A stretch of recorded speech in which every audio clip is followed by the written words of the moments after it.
So I'm just thinking, given the geopolitical situation, how can India's civilization mission advance the cause of the mission or India?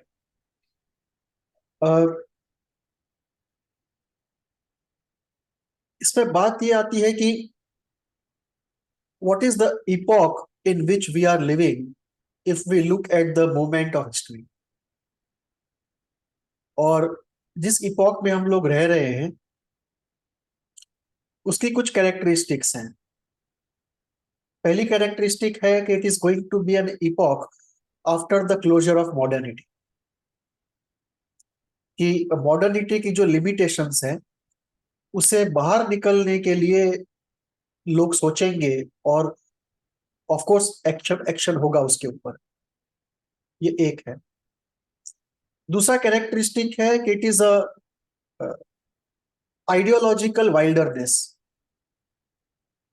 कि जो historical time है उसकी characteristic इस तरह की है कि एक आइडियोलॉजिकल वाइल्डरनेस का समय है. कि पुरानी आइडियोलॉजीज क्रैश हो चुकी है और उनकी जगह ले सके ऐसी कोई सब्स्टिट्यूट आइडियोलॉजी आई नहीं. तीसरा कैरेक्टरिस्टिक ये है कि जो एक फंडामेंटल ह्यूमन फ्रस्ट्रेशन होता है वो एक अटैक के फॉर्म में ऊपर आ रहा है in the form of attacks of various types. So, on one hand, you have the jihadi attack. On the other hand, you have the communist attack from China, which is actually not a communist attack, it's a despotic attack of Communist Party of China, which has nothing communist about itself. And the third is the woke attack from the wokeism that came. तो इस epoch का जो characteristic है वो ये तीन है. और there is a desire to return back to something which is spiritual and holistic, but people are not finding a coherent theory कि how to go about it. So उनको बिट्स एंड पीसेस पता है कि आगे का solution जो भी होगा उसमें एक स्पिरिचुअल एलिमेंट होगा, एक होलिस्टिक एलिमेंट होगा, उसमें साइंस एंड टेक्नोलॉजी डेफिनेटली होगी, एनवायरमेंटल सस्टेनेबिलिटी डेफिनेटली होगा और किसी फॉर्म में एक प्लुरलिज्म होगा. लेकिन इसको इकट्ठा करके एक जो आइडियोलॉजिकल विजन बनाया जाए वो नहीं है. So that is the characteristic of the times in which we are living. ये इसकी कैरेक्टरिस्टिक्स है. And the second part is therefore that the next decade is going to be a decade of transition. We are not going to see anything stable take roots. We are going to see contests of different points of view, of different models, and this contest of concepts, both in theory and in practice, that will go on for 10-20 years. So probably a decade or maybe 2 decades, maybe even 3, we are likely to see a epoch of transition. And this epoch of transition will finally give us something stable. But can we not think about that something stable even now? We can think about it.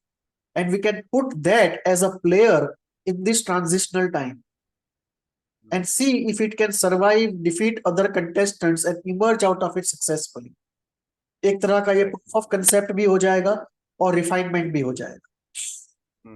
तो ये एक second characteristic है इसकी epoch की.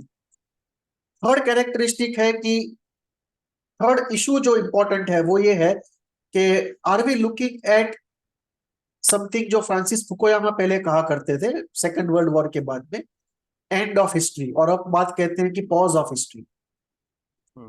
तो उनका कहना था कि जो लिबरल डेमोक्रेसी है that is forever going to be now the accepted ideology, and therefore all ideological wars are over, and therefore in that sense there is an end of history with the second world war.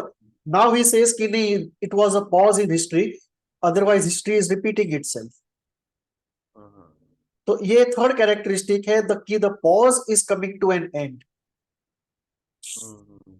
And we are now seeing revival of very traditional historical times, which were in uh, effect and action for thousands of years before the Cold War.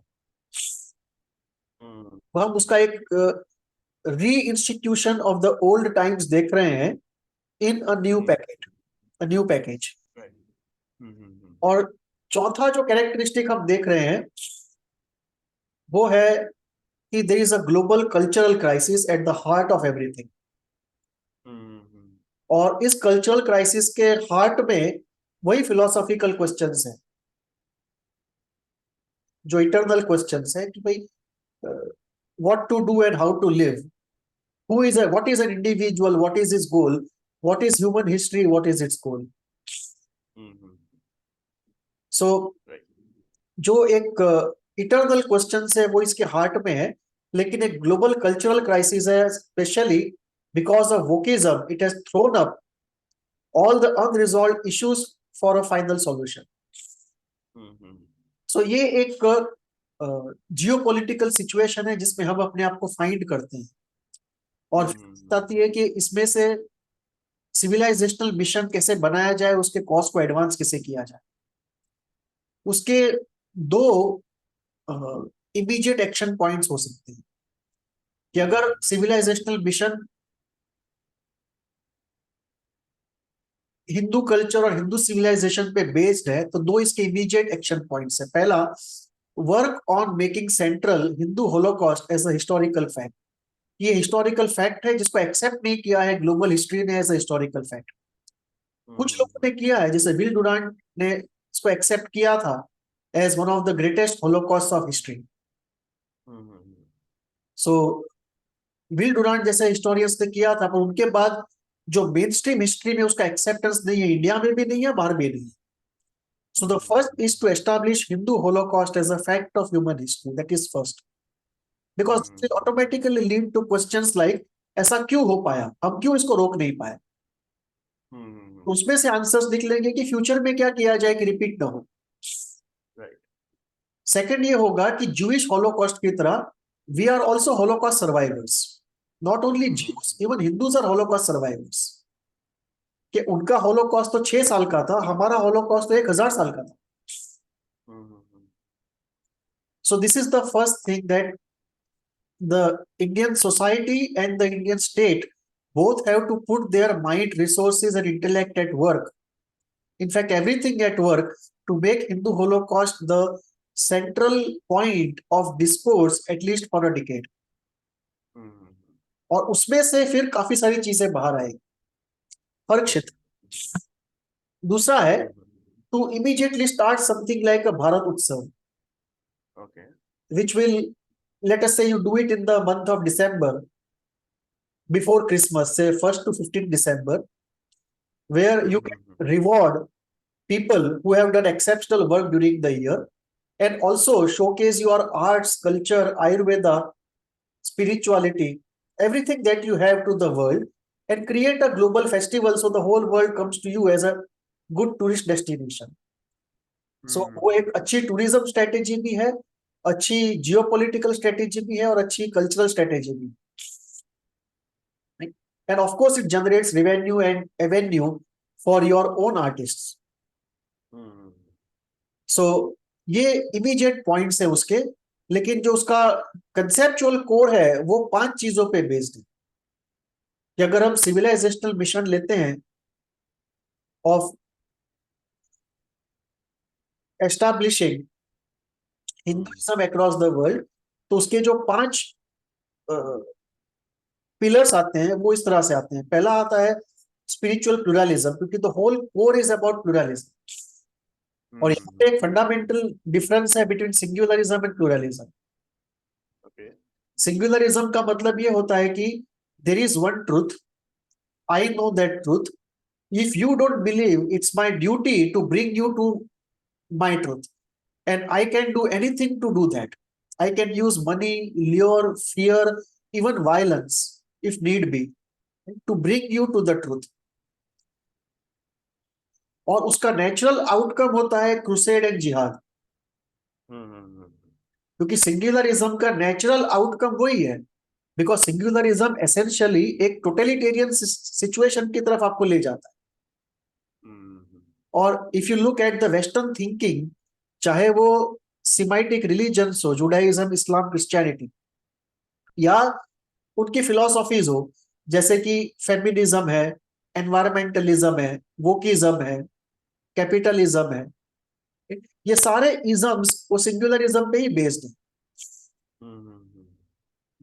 कि if you are not with us, you are against us, there is no in between area. So singularism जो है वो naturally crusade की तरफ ही ले जाएगा, जिहाद की तरफ ही ले जाएगा। और उससे बचना है तो उसका है प्लुरलिज्म। अब ईस्ट के जो सारे थिंकिंग है वो प्लुरलिज्म पे बेस्ड है, चाहे हिंदुइज्म हो या कन्फ्यूशियस थिंकिंग हो, चाहे चाइना में, या जैन थिंकिंग हो जापान में, ये सब प्लुरलिज्म पे बेस्ड है। So this is a fundamental contest between singularism and pluralism.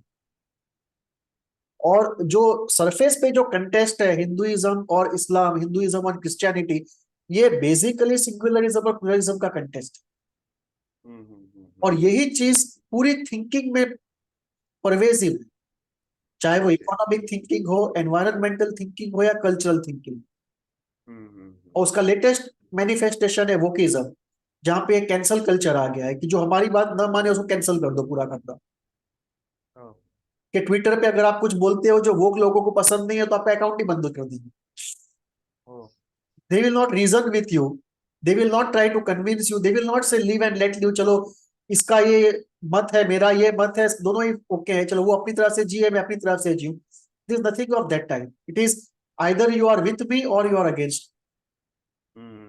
सो ये जो सिंगुलरिज्म पे बेस्ड है, तो पहला है कि वी हैव टू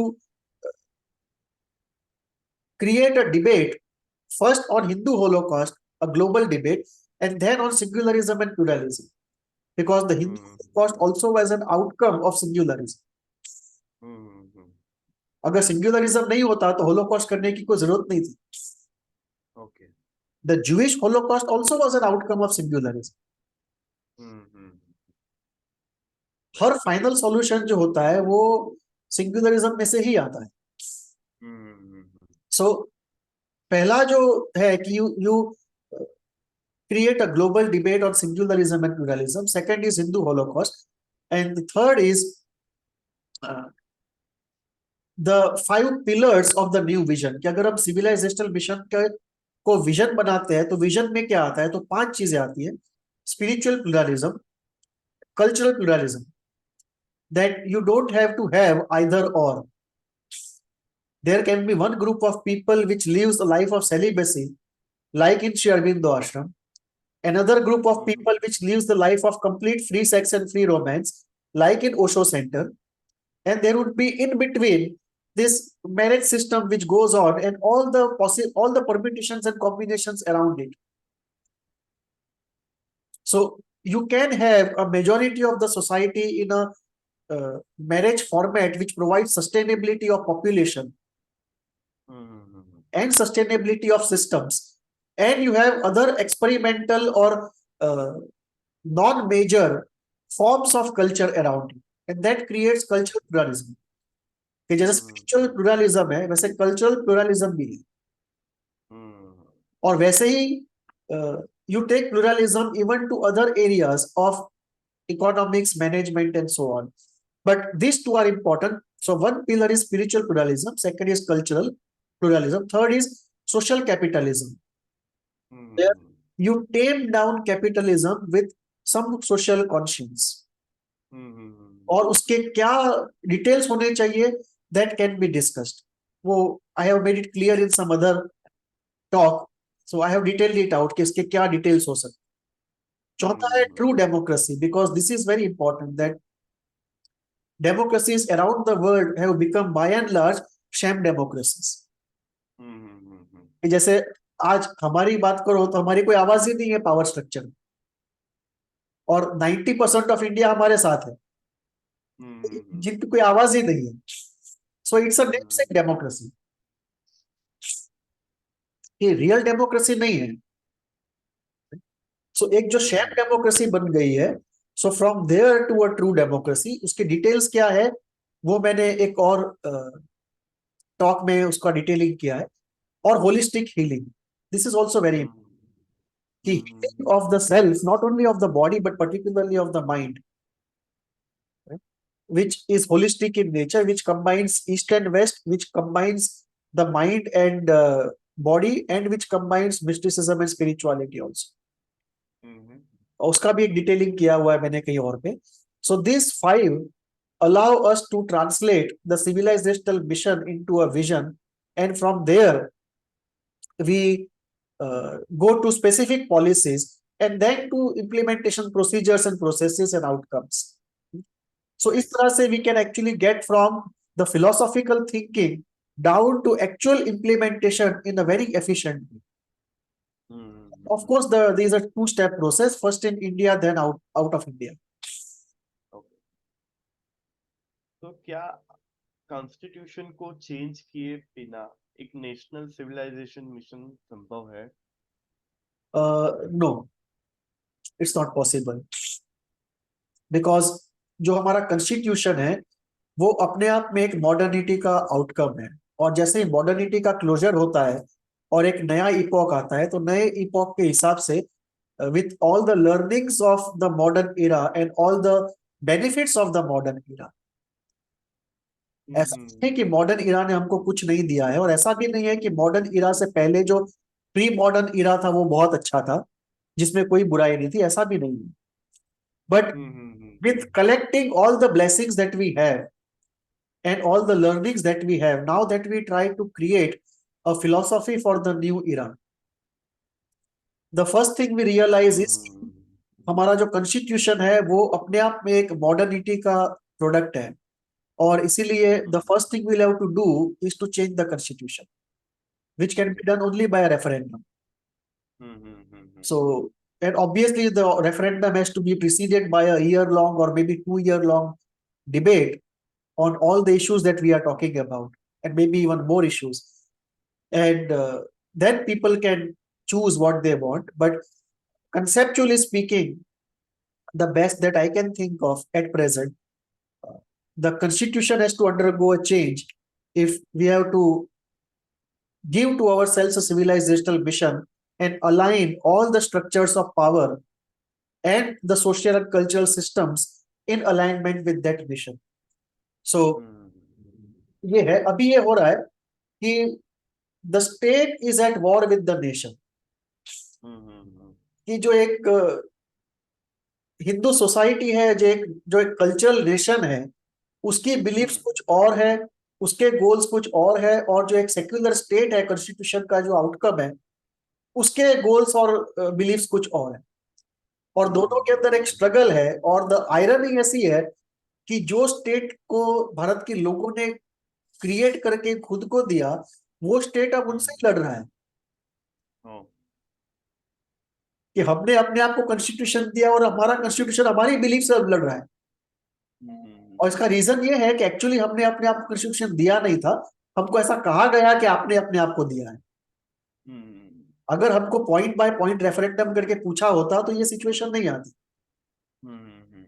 ये तो क्या हुआ कि कुछ लोगों ने हमको कॉन्स्टिट्यूशन दिया और कहा कि आपने अपने आप को दिया है, और उनकी बिलीफ उन्होंने अंदर डाल दी जो हमारी बिलीफ से बिल्कुल अलग है। तो इस वजह से ये डाइकोटोमी क्रिएट हुई है। तो अभी ये है कि सब कुछ बिल्कुल डिसजॉइंटेड है। एक वो कविता है पुरानी, the centre can not hold, कि जब कोई स्ट्रक्चर टूट के केओस हो जाता है पर्टिकुलरली हिस्टोरिकल कंटेक्स्ट में, तो वहां पर एक लाइन है, सेंटर कैन नॉट होल्ड। हमारा प्रॉब्लम अलग है, यहाँ सेंटर ही नहीं, यहाँ इतनी सारी चीजें हैं एमोर्फस विदाउट अ सेंटर, कि हमारा प्रॉब्लम है कि the circle can not hold, the circle can not hold because there is no centre of the circle.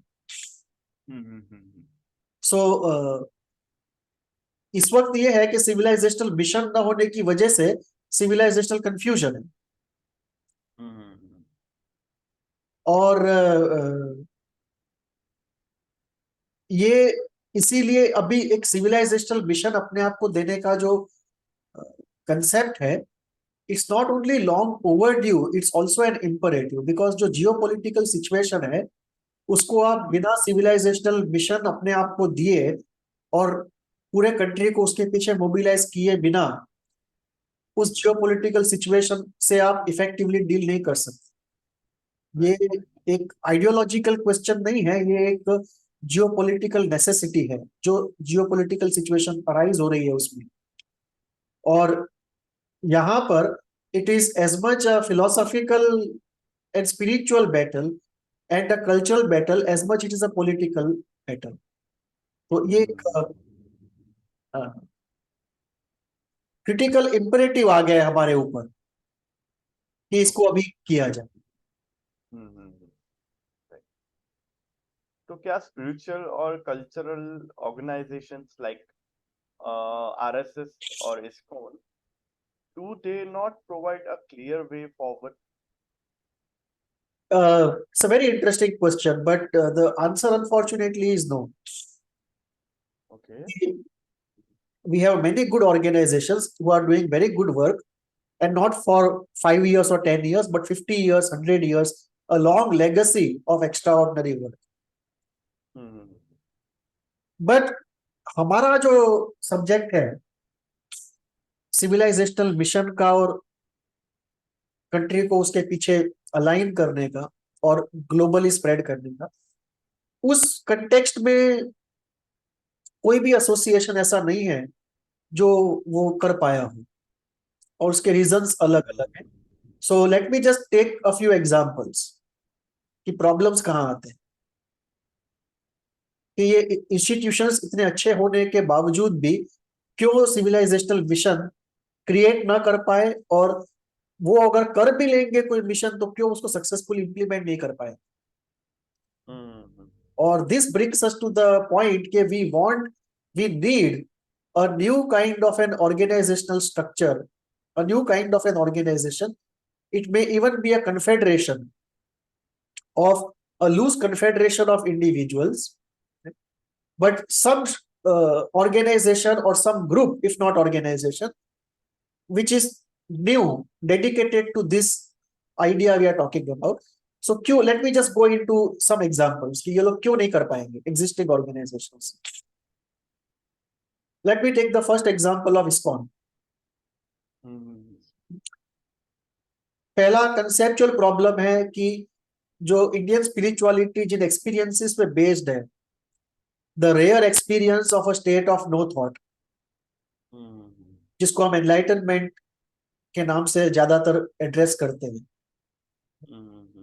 ISKCON is not very strong on this part. और उनका actually द्वैत का पूरा concept है। तो जिन लोगों के अद्वैत के रास्ते पे फील एक्सपीरियंसेस हुए हैं एनलाइटनमेंट, या जिनके एनलाइटनमेंट के एक्सपीरियंसेस अपने आप हुए हैं या अलग रास्तों पे हुए, जिनका अद्वैत से कोई लेना देना नहीं है, लेकिन वो अद्वैत जैसे लगते हैं,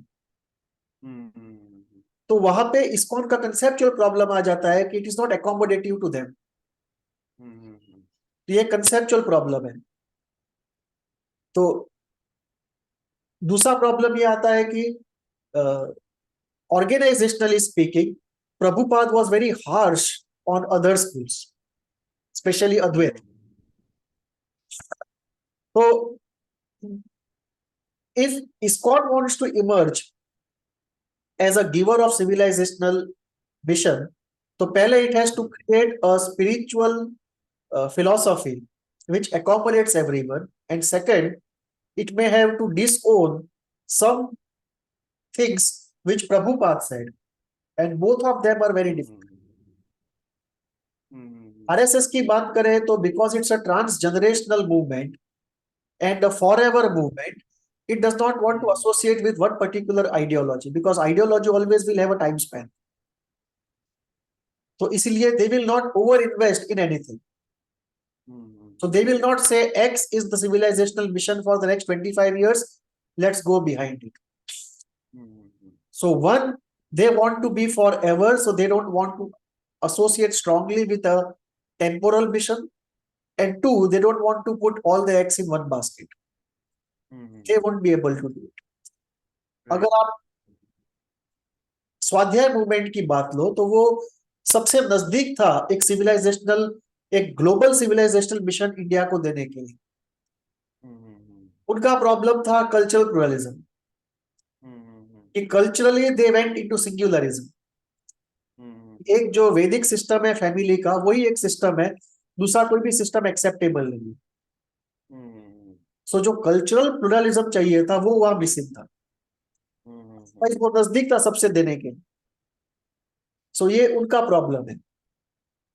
आप श्री अरविंदो आश्रम जाओ तो वहां पे भी इशू यही है कि कल्चरल प्लुरलिज्म के पॉइंट पे उनका जो सिस्टम है वो एक फ्री लव फ्री सेक्स की जो ग्रुप्स है उनको एकोमोडेट करने में वहां पे एक डिफिकल्टी है।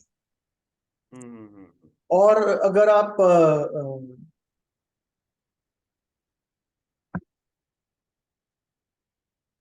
कोई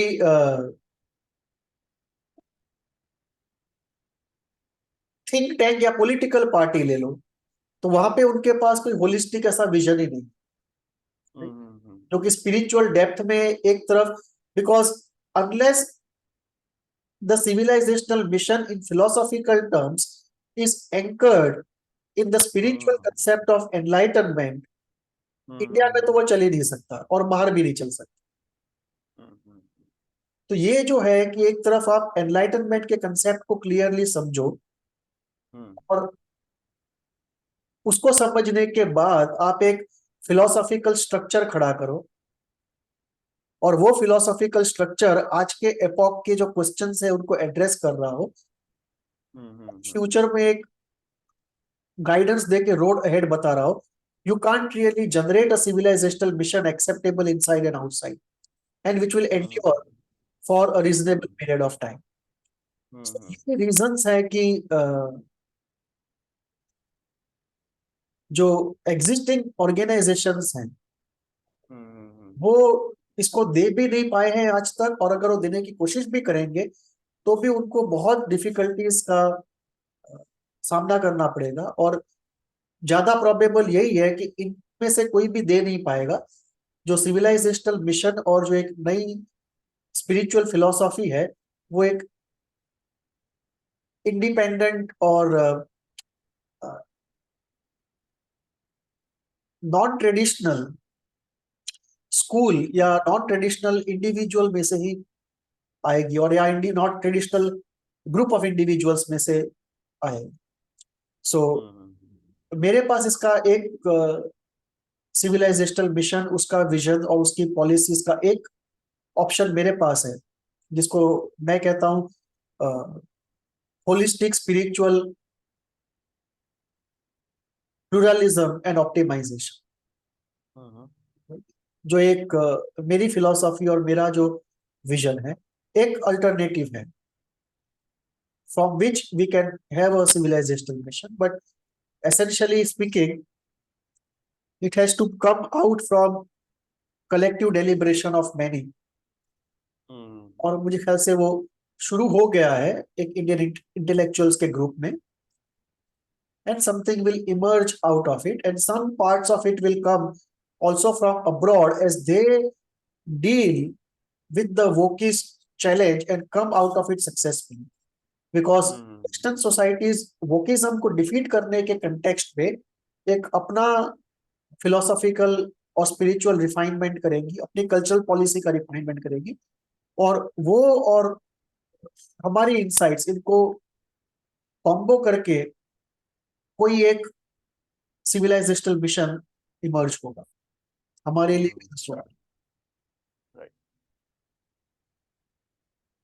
एक और इंटरेस्टिंग चर्चा रही।